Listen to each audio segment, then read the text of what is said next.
But first, there's this. A Department of Agriculture employee and 5 others under arrest this morning, accused of a multi-million-dollar food stamp fraud and bribery scheme.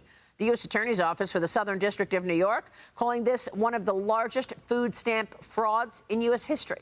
Joining me now is the U.S. Secretary of Agriculture, Brooke Rollins. Secretary, it's great to have you this morning. What can you tell us about this? Well, good morning, Maria. It's always so great to be with you. And you are coming from one of my favorite places in America. So it's really great to see you there. Listen, this is a new day. And President Trump promised as he was traveling across the country over the last few years that it would not be the government that we know. The government certainly that under Joe Biden exponentially grew. And alongside that, including the fraud and waste and abuse. And so at USDA, we are hyper-focused on rooting out that waste, fraud, and abuse. And to your point, yesterday was, if not the largest, one of the largest stings. And moving forward and finding that fraud, I think almost $70 million that is no longer going to be allowed here in Washington and with these programs like the food stamp program. So we're going to move forward, obviously, in partnership with the FBI, with the Department of Justice, of course, our team at USDA. This is not the one and only. There are going to be many more to come. And we're going to make sure that we're delivering on our promises to the taxpayers. So the prosecutors and the authorities are saying that this person defrauded the SNAP program, right? Also known as food stamps, $66 million in unauthorized transactions. That's right. Well, the food stamp program is one of the largest government programs across the federal government.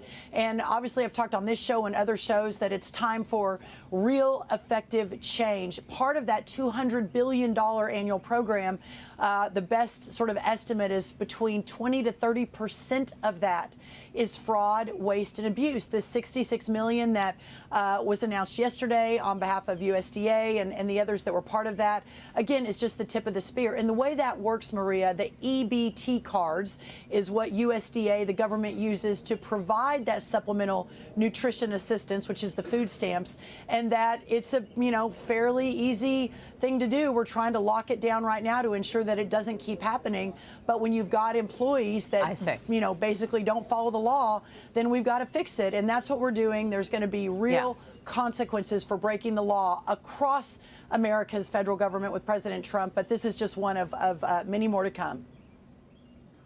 Well, we definitely want to see consequences and accountability, but let me move on. Secretary, you approved state waivers to make America healthy again by removing unhealthy foods from the SNAP programs in Indiana and Iowa. On Monday, you approved the first ever state waiver to restrict soda and energy drinks from the food stamps in Nebraska. You're really zeroing in on health and wellness for our young people and everyone else. Your thoughts? Tell us more. Well, I am really proud. I'll be honest with you. I'm a little surprised that this hasn't happened before, right? It's just common sense. This is the age maybe of common sense in Washington, that taxpayer dollars were being used to fund lower income Americans' purchase of sugary drinks and junk food. Now, if they want to use their own money to do that, of course, that's fine. It may not be the best health choices, but the fact that taxpayers have been funding this in a massive program, the number one purchase with using taxpayer dollars was on sugary drinks. So I guess for years, none of those waivers that have been submitted by the states have been approved, but we already approved Nebraska was first. Iowa and Indiana were last week. And then we've got several more announcements in the coming week, and then hopefully many, many more to follow. And this is bipartisan, Maria. This is not just, Republican governors. It's Republican and Democrat working together to ensure that we're providing the right sort of programming that we need for our lower income Americans. Now, Secretary, the last time we spoke, I believe the president had just done a deal with the UK on trade. You were traveling there. You're going now to Rome next week. You'll reinforce the administration's expectations for improved agricultural market access to Italy and the rest of the European Union. What would be a victory for us? What markets do you want to see open in Italy and the rest of the EU? Well, Italy is next week. In a couple of weeks, I head to India and Vietnam and Japan. Then we circle down to South America. It's time to open the markets for our agriculture producers. So as we head to Italy, we've got a $44 billion trade deficit with Italy just on agricultural products. I'm sorry, that's across the markets, but $44 billion. We send soybeans and wheat, kind of some feed additives for some agriculture products, but we bring in a lot of their wine, a lot of their pasta.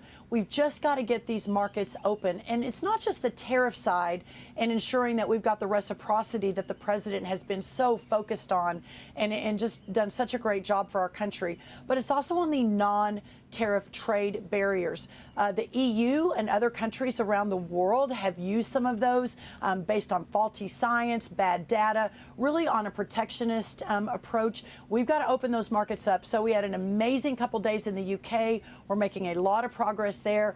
I'm so excited to meet with my counterpart in Italy next week, their Secretary of Agriculture, along with other Italian, key government officials. Then as we move around the world, several of the other cabinet members are doing the same thing. I think that it is a new day for America, for American products, for what we're manufacturing here, and from my perspective, for our amazing farmers and ranchers. Well, that's going to be a great trip, Secretary. Listen, do me a favor. Don't close down the market for pasta and wine here in America, okay? We got to keep those wide open. Obviously, we will not be doing that, Maria. That's very, very important. Just joking. Secretary, good to see you this morning. Thank you so much.